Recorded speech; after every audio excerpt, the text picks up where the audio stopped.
Free Columbia. Nearly 2 weeks after pro-Hamas supporters set up encampments at New York's Columbia University, the NYPD moves in, removing and arresting protesters who occupied Hamilton Hall. Is this free speech or misconduct? Where are these protests heading and who is behind them? Well, joining us is Jonas Dew. He's a Columbia student and Young Voices contributor. Jonas is also editor-in-chief and founder of the Columbia Sundial Campus magazine. Okay, Jonas, let's get right to it. What do these arrests mean for students like you at Columbia? How did it get to this point? Well, I think what these arrests mean for the vast majority of Columbia students is possibly a somewhat return to normalcy. And I know that's a controversial thing to say at Columbia, even though, everyone on social media is condemning the police and saying this is not normal because they invited the NYPD onto campus. The reality is a lot of students are just here to study and they want to prepare for their final exams, which begin on Friday. So that's what I'll say about that. In terms of how we got here, it's been months in the making. It especially escalated in April after the Gaza Solidarity encampment got set up, nearly 2 weeks ago. And it's escalated ever since then. I mean, as the university has made clear that it's not willing to divest from Israel, the protesters have ramped up their tactics and continued to camp and continued to protest until finally they decided to occupy the historic Hamilton Hall. Okay, Jonas, but the demonstrators say they've been peaceful. They only want Columbia to divest from Israel, as you mentioned. But are these protests at colleges and universities around the country more than that? What do you believe is the protesters' end goal here?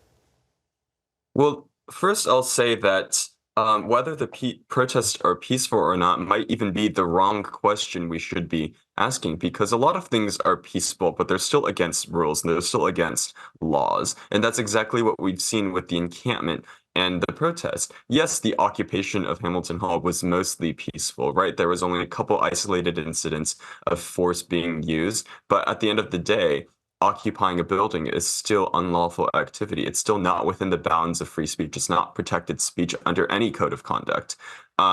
So that's the first thing we should be saying. And the end goals, I think they've made pretty clear. They won't stop at anything short of divestment. And what divestment means is any company doing business in Israel, especially with the Israeli government. So that includes companies like, Alphabet and Amazon who have deals in Israel. It includes companies like Airbnb, whose, they host homes that are in settlements in the West Bank.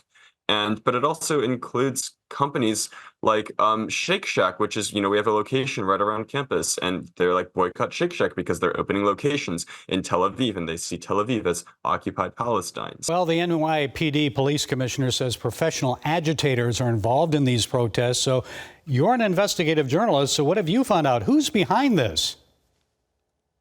Well, certainly there's been a lot of outside influence into this movement. Organizations like the extremist group Within Our Lifetime, which is run by, extremist Nurdin Kiswani, who was spotted on campus a week or two ago.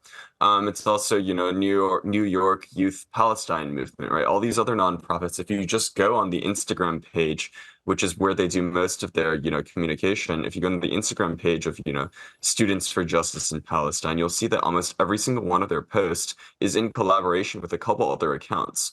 And so it's undoubtable that they have been trying to facilitate the entry of people into campus, into the encampment. And there have been reports as well that there are people that were occupying Hamilton Hall that were not Columbia affiliates. Well, the protesters say they're not anti-Semitic, yet they're singling out Jews. Pro-Hamas protesters blocked some Jewish students from attending class at UCLA. So how have Jewish students been treated at Columbia? Not well, that's for sure. And the whole debate that's been raging on at Columbia is that the Columbia University Apartheid Divest, they're the sort of mastermind behind a lot of these, events and protests.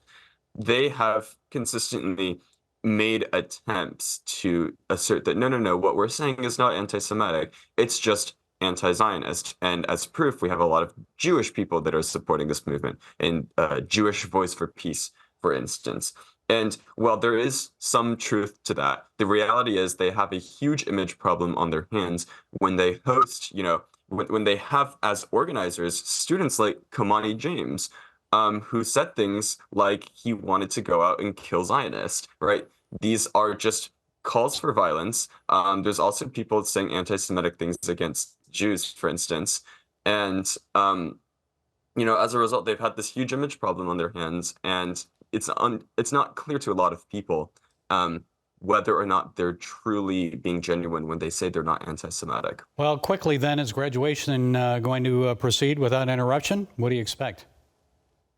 I expect that it will, and I think that they'll be setting up for commencement very shortly. So that's something to look forward to. Okay, Jonas Du, student at Columbia University and Young Voices contributor. Thank you. Stay safe. All right, thank you.